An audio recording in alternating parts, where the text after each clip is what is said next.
बात करते हैं आज की कुछ मुख्य खबरों की। आज की सबसे दर्दनाक घटना सामने आई महाराष्ट्र से। दरअसल आपको बता दें, महाराष्ट्र में 15 मजदूरों के ऊपर से गुजरी मालगाड़ी रेलवे पटरियों के सहारे जा रहे थे अपने घर। महाराष्ट्र में आज शुक्रवार सुबह एक दर्दनाक हादसा हो गया। 15 प्रवासी मजदूर एक ट्रेन की चपेट में आ गए। घटना औरंगाबाद जिले की है।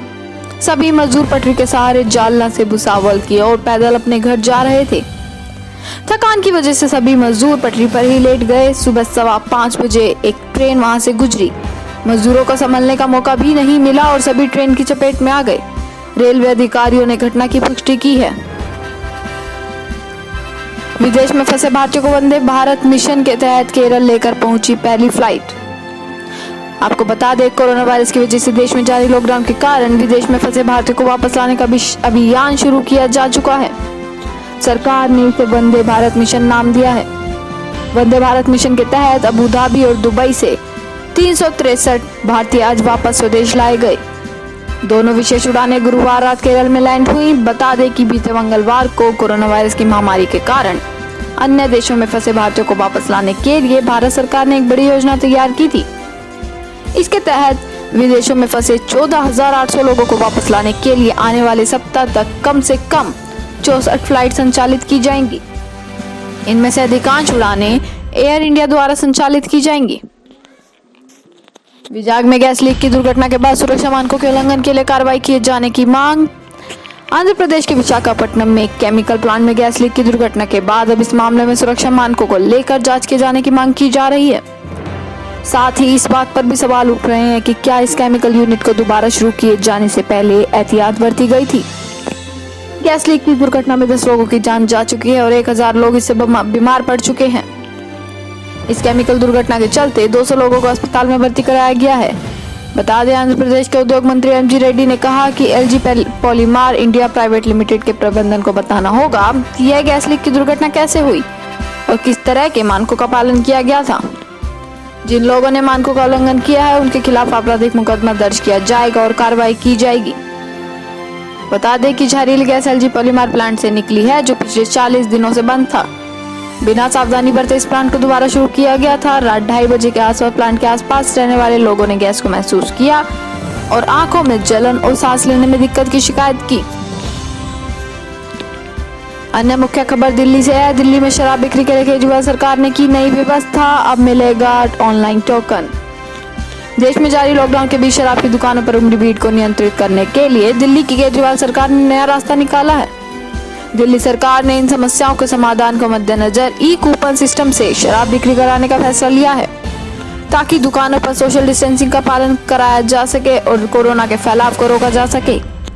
लिहाजा दिल्ली सरकार ने एक वेब लिंक www.qtoken.in जारी किया है। अगर आप शराब खरीदना चाहते हैं तो इस वेब लिंक पर जाकर दुकान पर शराब खरीदने के लिए जाने का समय ले सकते हैं। आपको दुकान पर जाने के लिए समय का एक ई कूपन आपके मोबाइल पर भेजा जाएगा, जिसके अनुसार आप निर्धारित समय के बीच दुकान पर जाएं और आपको शराब खरीदने के लिए लंबी लाइन नहीं लगानी पड़ेगी। बात करते हैं बिहार की। रेलवे ट्रेनिंग इंस्टीट्यूट IRIME को बिहार से बाहर नहीं किया जाएगा शिफ्ट। मंत्री संजय झा ने ट्वीट कर कही है बात। बता दें, बिहार के जमालपुर में मौजूद रेलवे प्रशिक्षण संस्थान को बिहार से लखनऊ स्थानांतरित करने को लेकर जारी विवाद का अंत हो गया है। पिछले 2 दिनों से जारी विवाद के बाद रेल मंत्रालय की तरफ से इस मुद्दे पर ट्वीट कर सफाई दे दी गई है। गुरुवार को रेल मंत्रालय की तरफ से इस मुद्दे पर कहा गया। रेल मंत्रालय स्पष्ट करता है कि बिहार के जमालपुर से भारतीय रेल के प्रशिक्षण संस्थान एरिमी यानी कि RIRIMEE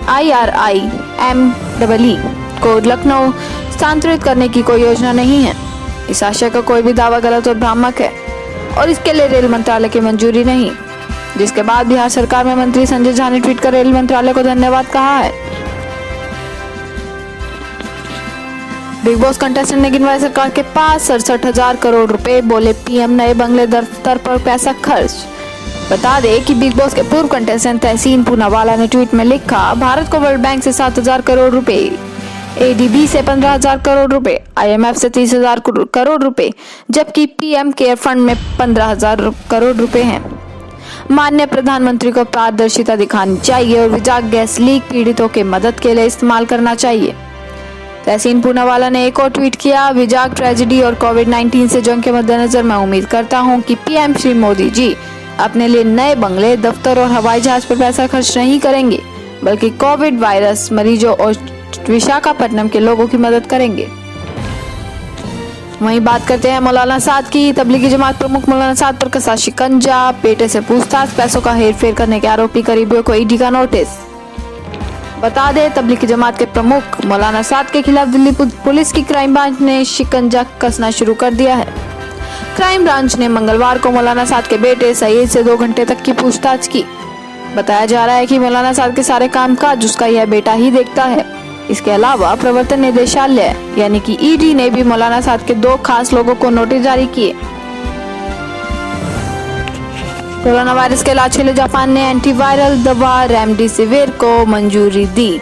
आपको बता दें, जापान सरकार ने कोरोना वायरस से संक्रमित मरीजों के इलाज के लिए गुरुवार को एंटीवायरल दवा रेमडेसिविर को मंजूरी दे दी है और उनका इरादा इसी माह एक अन्य दवा एविगन को भी मंजूरी देने का है।